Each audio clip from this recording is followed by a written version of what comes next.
Hi friends, చల్లగా ఉంది కదా, వర్షం పడుతుంది. బజ్జీ వేసుకుందామని మా మిరప మొక్క దగ్గరికి వచ్చాము.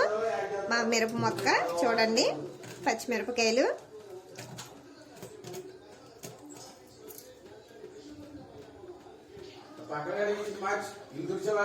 వర్షానికి అంతా బాడిగా ఉంది, అన్ని గాలికి పడిపోయినాయి. మిరపకాయలు కొద్దామని వచ్చాము.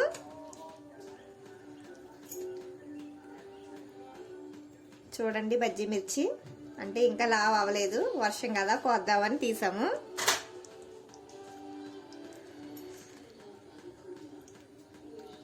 చూడండి, కోసిన బజ్జీ మిర్చి ఎలా ఉన్నాయో, కొంచెం సన్నగా ఉన్నాయి, కానీ వర్షం కదా అని కోసాము. మరి బజ్జీ మిర్చికి వాము పెట్టాలి కదా, బజ్జీ వేయడానికి వాము పెట్టిన మిర్చి చూడండి,